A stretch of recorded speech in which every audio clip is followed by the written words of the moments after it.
Your machine is killing him! You are not touching my son. Then he dies in the next 60 seconds. Return your badge. You are terminated, effective immediately. Power can silence a warning, but it cannot stop the consequence. At 2:17 in the morning, 8-year-old Leo Kang's heart stopped beneath the white lights of operating room 4. The monitor screamed once, then became a flat, merciless line.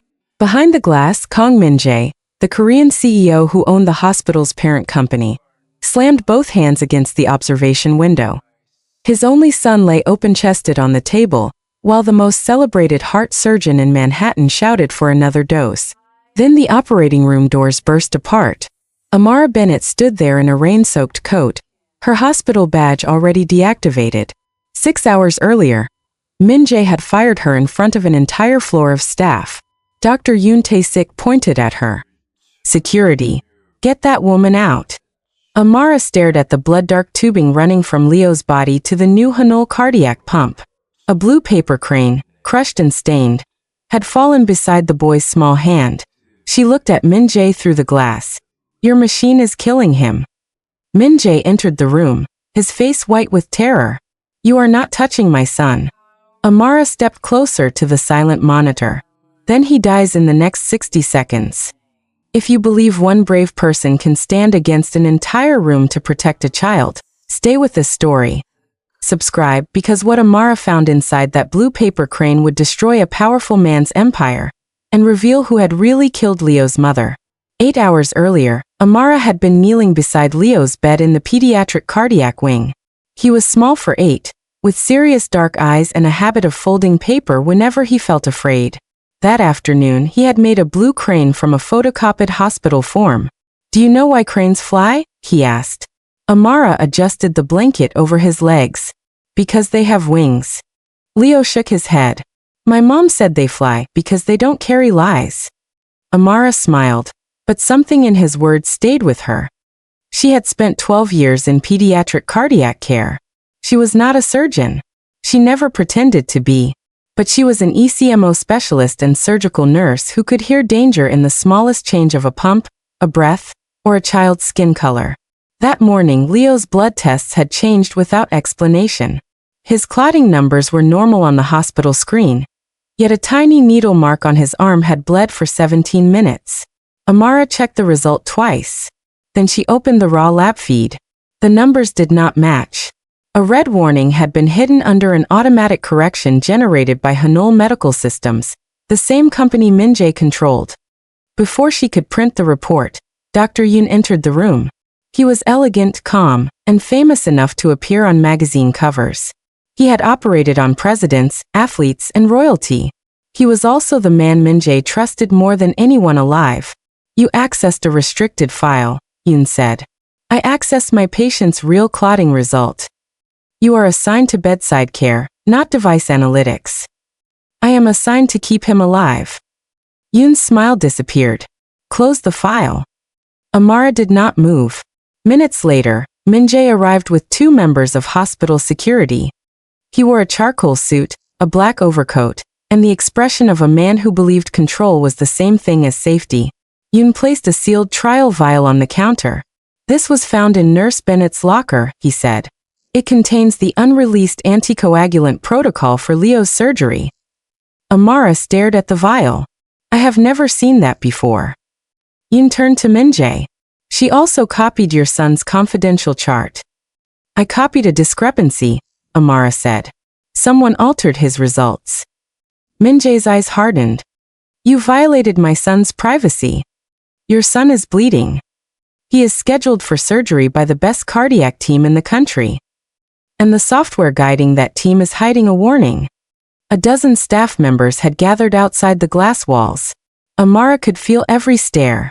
Min-jae spoke quietly, which made the humiliation worse. "Return your badge. You are terminated, effective immediately." Leo heard him from the bed. "No," the child whispered. Amara looked at Min-jae. "Do not make this decision because the truth embarrassed you. You were caught with stolen material. I was framed. Leave before I have you arrested." Amara removed her badge. She placed it in his hand with steady fingers. "One day," she said, "you will learn that power can silence a warning, but it cannot stop the consequence." She turned away before anyone could see how deeply his distrust had cut her. Leo called her name. She returned to his bedside once, despite the guards. He pressed the blue paper crane into her palm. "When the machines lie," he whispered, "open the wings." Amara looked at the folded paper. Faint blue ink showed through one corner, but before she could ask what he meant, Yoon took Leo's hand and told security to remove her. Outside the hospital, rain swept between the Manhattan buildings. Amara stood under the emergency entrance, holding the crane and fighting the urge to go back. She had been fired before for refusing to soften a safety report. That wound had followed her from Atlanta to New York. Powerful men always admired her courage until her courage challenged them. She unfolded one wing of the crane. A printed code appeared inside. T17. Amara froze. The trial vial from her locker had carried the same code. Before the major twist arrives, tell me in the comments. Would you have left after being publicly fired, or gone back for the child? Like this story and subscribe, because Amara was about to risk her career for a boy whose father had just destroyed it. Amara called the cardiac floor. Her number had been blocked. She called the operating unit. No answer. Then she searched an old safety database on her phone. T17 had appeared once before, 6 years earlier, attached to a sealed adverse event report from Seoul. The patient's name had been removed, but the age and date matched Min-jae's late wife, Seo Rin Kong. The report ended with one line: unexplained systemic bleeding after algorithmic dose correction. Amara's pulse quickened. Leo was not just entering surgery with a bad lab result. He was entering the same pattern that had killed his mother. She ran back through the rain. At the private elevator, her badge flashed red. Min-jae stepped out before the doors closed. He had removed his coat, and for the first time he looked less like a CEO than a father who had not slept in days. Amara held up the crane. Where did Leo get this? Min-jae's face changed. His mother folded cranes. He keeps one from her memory box whenever he is scared. This paper came from a trial form. You are no longer authorized to discuss my son. Your wife's death was linked to Protocol T17. The word struck him like a blow. Do not use my wife to defend what you did. I am trying to stop the same thing from happening again. Yoon operated on her. He tried to save her. Did you ever see the raw pump data? Min-jae said nothing. Did you see it? Amara repeated. Or did you see a report prepared for you? His jaw tightened. Leave. Amara stepped close enough that he could not mistake her anger for fear. You built a company that tells doctors what the numbers mean. Tonight, you have to decide whether you love your son more than you trust your system. The elevator doors closed between them. Amara went to the public waiting area and watched the surgery status board. Leo's name changed from preparation to procedure in progress. She should have walked away. Instead, she opened the second wing of the crane. A sentence was written in faded black ink beneath the printed code. If the screen says normal, check the blood by hand. The handwriting was not Leo's. Min-jae entered the observation gallery above operating room 4 just as Yoon activated the Hanul pump. On the monitor, every value glowed green. For 23 minutes, the surgery appeared perfect. Then blood began filling the suction canister too quickly. A nurse announced the loss. Yoon ordered more medication. The machine recalculated and declared Leo stable. Behind the glass, Min-jae remembered Amara's question. Did you see the raw data, or a report prepared for you? He called the control desk. Show me the uncorrected coagulation feed. The technician hesitated. That channel is restricted during active protocol. Override it. I need Dr. Yoon's approval. Min-jae looked down at the operating room. I own the system. The technician swallowed. Dr. Yoon designed the lock. That was the first moment Min-jae understood that he was not in control. He called Amara. She answered on the first ring. What does T17 do? He asked. It keeps increasing anticoagulant medication when the sensor becomes contaminated by blood proteins. The screen stays green while the patient loses the ability to clot. My wife. may have died from the same failure. Below them, Leo's blood pressure collapsed. Min-jae whispered, "What do I do?" It was the first humble question he had asked her. "Stop the pump. Order a manual clotting test. Do not let Yoon give another dose." Min-jae hit the intercom. "Pause the T-17 protocol." Yoon looked up toward the glass. "We are at a critical stage. Stop the pump. You will kill him." Amara reached the gallery at a run. She looked through the glass and saw the color draining from Leo's face. "No," she said. "He is already killing him." Before the biggest truth is revealed, stay with me. Subscribe and share this story with someone who believes credentials should never matter more than a child's life. The next 60 seconds would expose a betrayal hidden for 6 years. Yoon refused to stop. He ordered another dose. Min-jae struck the emergency override, but the screen demanded a surgeon's biometric confirmation. Then Leo's rhythm broke into chaos. The alarm sounded. Amara ran for the operating room doors. A guard moved to block her. Min-jae stepped between them. "Let her through." Yoon shouted from inside. "She is terminated and under investigation." Min-jae looked at the man he had trusted since medical school, the man who had held him while his wife died. "Then investigate me too." Amara scrubbed in with shaking hands she forced to become steady. When she entered, Leo's heart was failing and his blood would not clot. Yoon stood over him, still insisting the machine was correct. Amara saw the blue crane near Leo's hand. One edge was wet with blood. The moisture had revealed another line of hidden ink. Pump 17. Backup server. Leo's birthday. Seo Rin had left a key. Amara did not have time to explain. She clamped the medication line. Yoon grabbed her wrist. "You are not a physician." "No," she said. "I am the nurse who noticed what you needed everyone to ignore." She ordered the ECMO circuit prepared manually.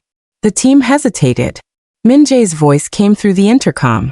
"Follow her protocol." Yoon turned toward the glass. "You are handing your son to a fired nurse." Min-jae answered. "I fired the one person who was still protecting him." Amara checked Leo's pupils, his skin, the pressure in the circuit, and the dark blood filling the line. She changed the flow rate by hand and called for the antidote based on his actual weight, not the machine's corrected estimate. The first dose did nothing. Leo's monitor remained flat. Min-jae pressed his forehead to the glass. Amara remembered Leo's small voice. "When the machines lie, open the wings." She opened the crane completely. Inside was a torn section of a trial consent form signed by Seo Rin. Across the margin, she had written a second weight for Leo in kilograms, along with the words, "He carries my protein marker. Never use automated heparin correction." Leo had inherited the same rare blood protein mutation that had confused the sensor in his mother's surgery. Amara recalculated the antidote. "His chart weight is wrong," she said. "The system converted pounds twice." Yoon's face lost all color. That was the mistake he had been hiding. Amara gave the corrected dose and increased manual circulation. For 6 seconds, nothing happened. Then Leo's heart moved. One weak beat. Another. The monitor found a rhythm. Min-jae made a sound that was half sob and half prayer. But Amara did not celebrate. Leo was alive. Yet the blood loss had damaged his lungs. He needed the rest of the surgery completed without the Hanul system. Yoon pulled off his gloves. "I will not continue under unsafe conditions." Amara looked at him. "Unsafe for the patient or unsafe for you?" He walked toward the exit. Min-jae entered the scrub corridor and blocked the door. "You knew about the mutation." Yoon's calm returned like a mask. "Your wife's case was inconclusive. She left a warning. A frightened patient wrote notes. That is not evidence. The backup server is." For the first time, fear appeared in Yoon's eyes. Min-jae saw it. He called his company's security division and ordered the old server preserved. Yoon laughed softly. "You think your board will let you open it? That server contains 6 years of altered trials. Your company will collapse. Your shareholders will call you a criminal. Your son will wake up knowing his father destroyed everything built in his name." Min-jae looked through the glass at Leo. Then he looked at Amara, the woman he had humiliated because believing her would have cost him control. My son can live without my company, he said. He cannot live without the truth. Yoon's expression hardened. He reached for his phone. The operating room lights flickered. Every Hanul monitor went black. Yoon had triggered a remote shutdown. The backup system did not start. Amara heard the ECMO pump slowing. Manual crank, she shouted. Min-jae ran into the room, still in street clothes beneath a sterile gown. He took the metal handle and turned it as Amara guided his speed. Not too fast, she said. Watch his pressure. I cannot see it. Then watch me. For 20 minutes, the billionaire CEO used both hands to keep blood moving through his son's body while Amara directed a team working without screens. Sweat ran down his face. His arms shook. Do not stop, Amara said. I won't. That is what you said to your wife, isn't it? His eyes filled, but he kept turning. I promised I would protect her, he said. Then I let Yoon explain her death to me. I signed every report because the truth was too painful. And when I brought you another warning, you punished me. Yes. The word carried no defense. I was cruel because you threatened the lie that kept me functioning. Amara's voice softened, but not enough to excuse him. Regret does not restore trust. I know. Apology does not give me back my name. I know. Then keep turning. He did. When emergency power finally returned, Leo's rhythm was stable enough for the surgery to continue under a manual protocol. Yoon had disappeared from the floor, but the hospital doors had already been locked. Amara remained beside Leo until sunrise. At 6:41 a.m., his chest was closed. At 7:03, he was moved to intensive care. At 7:20, Amara removed her blood-stained gown and found Min-jae waiting alone in the corridor. He held her deactivated badge in his palm. I was wrong, he said. She did not take it. You were more than wrong. I know. You used your power to make your fear look like truth. You let a room full of people watch you strip me of my dignity. His eyes lowered. Tell me how to repair it. You do not begin with me. Then where? With every family whose child was treated by that system. Open the files. Admit what you knew and what you refused to know. Protect the staff who warned you. And do it before you know whether your company survives. Min-jae looked at the badge. And after that, you still do not get to ask me for forgiveness on your schedule. She walked past him. For once, he did not try to stop her. 3 hours later, the Hanul board assembled by emergency video call. Min-jae sat at the head of a long glass table. Amara stood near the door, not as an employee, but as the clinical witness who had saved his son. The backup server had been opened using Leo's birthday. It contained raw data from Seo-rin's surgery, internal warnings, altered trial results, and a recording made the night before she died. Her voice filled the room.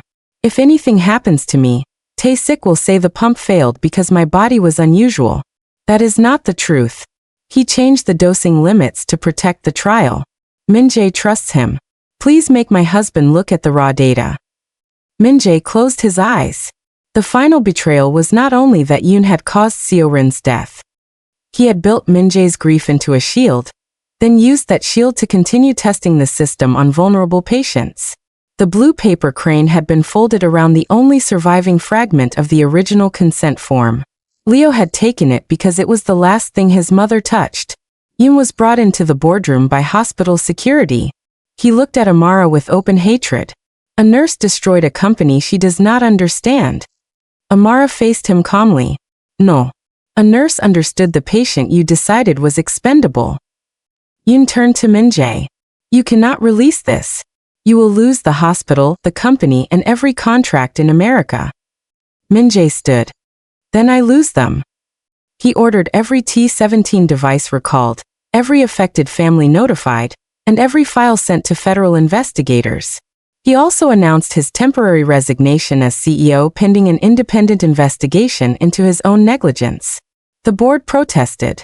Share prices began falling before the meeting ended. Min-jae did not change his decision. Then he faced the cameras outside the hospital. He did not hide behind legal language. I fired Nurse Amara Bennett after she identified a threat to my son, he said. I accepted false evidence because it protected my pride. She returned anyway and saved his life. Her courage exposed failures in my company and in me. Any apology that costs me nothing would be another form of control. So today, I am releasing the records and accepting the consequences. Amara watched from inside the lobby. For the first time, he was using power to make truth louder, not smaller. Yoon was arrested for evidence tampering, reckless endangerment, and obstruction. The investigation later tied him to multiple falsified trials, including Seo Rin's fatal surgery. But justice did not heal everything in one morning. Leo remained in intensive care for 11 days. Min-jae slept in a chair beside him. He did not call Amara unless the medical team asked for her. He did not send gifts. He did not use his son to pull her back. Instead, he did the work she demanded. He met families. He listened to nurses who had been ignored. He signed away control of the hospital's safety office, so no executive could silence it again. Amara returned only as an independent consultant. The first time she entered Leo's room, his eyes opened slowly. "Did the crane fly?" he whispered. She sat beside him. "It did." "Did Dad listen?" Min-jae stood at the window silent. Amara looked at him. "He is learning." Leo held out his hand to his father. Min-jae crossed the room and took it. "I am sorry," he told his son. "I believed the machine because I was afraid to believe I could lose you." Leo's weak fingers tightened around his. "Mom said scared people can still tell the truth." Min-jae bowed his head over their joined hands. Months passed. Min-jae kept one photograph on his desk during the investigation. It showed Amara inside the operating room, one hand on Leo's circuit, and the other pointing at the manual pressure gauge. She did not know the photograph existed. To him, it was not a picture of rescue. It was a picture of the second when authority changed hands. He wrote her 3 letters and sent none of them. The first asked for forgiveness. The second explained his grief. The third contained only a list of actions he had completed and actions still unfinished. That was the one he finally delivered. Amara read it twice. There was no request at the bottom. No invitation. No sentence telling her how much he had suffered. For the first time, his apology left space for her pain instead of asking her to manage his. She placed the letter beside the unfolded crane. It did not repair trust, but it became the first piece of evidence that he understood trust was not a feeling he could demand. It was a record he had to build. The lawsuits grew. The company shrank. Min-jae sold his private jet, 2 residences, and a controlling block of shares to fund treatment for affected families. He remained wealthy, but no longer untouchable. Amara was offered her old nursing position with a public apology. She refused it. Instead, she accepted a new role designed by an independent patient council, director of pediatric clinical safety. She reported to no CEO. She could stop any device trial without executive approval. On her first day, Min-jae came to her office carrying no flowers and no expensive gift. He placed a blue paper crane on her desk. This one was unfolded. On the inside, he had written one sentence. "No more hidden truth." Amara looked up. "Is this an apology?" "It is a promise I expect you to test." "You do not work for me." "No." "And I do not work for you." "No." "Good." A small smile touched his face. It was the first one she had seen that did not ask anyone to reassure him. "I would like to take you to dinner," he said. "Not because you saved Leo. Not because I owe you. Because when you enter a room, the truth becomes difficult to avoid." That may be the least romantic invitation I have ever received. It is the most honest one I know how to give. Amara studied him. The man before her was still powerful, still proud, still capable of hurting her if she forgot her boundaries. But he had stood before the world and chosen consequence over control. He had not demanded that one brave act erase another cruel one. "One dinner," she said. "In a public place." Relief crossed his face. "Of course. And if you try to buy the restaurant, I will leave before dessert." She almost laughed. At the doorway, Leo appeared in a wheelchair, holding another piece of blue paper. "Dad," he said, "you are supposed to ask if she likes Korean food." Min-jae looked embarrassed. Amara finally smiled. "I do," she said. "But I choose the restaurant." That evening did not erase the firing, the humiliation, or the years of lies. It was not forgiveness. It was a beginning built on accountability. A year later, Leo folded a blue crane at the opening of a new patient safety center named for his mother. Amara stood on one side of him. Min-jae stood on the other. They were not a perfect family. They were something more believable. People learning how to stay when truth became expensive. Min-jae reached for Amara's hand, but he waited. She chose to take it. Leo released the crane from the balcony. It turned once in the sunlight, then landed gently in the hands of a child below. Amara watched it fall and remembered the sentence that had saved them all. When the machines lie, open the wings. Because love is not the person who demands your trust. Love is the person who makes the truth safe enough to stand in the room. Would you have given Min-jae one chance after what he did? Or was Amara already too generous? Tell me in the comments. And subscribe for more emotional stories where courage is tested, truth has a cost, and love must be earned.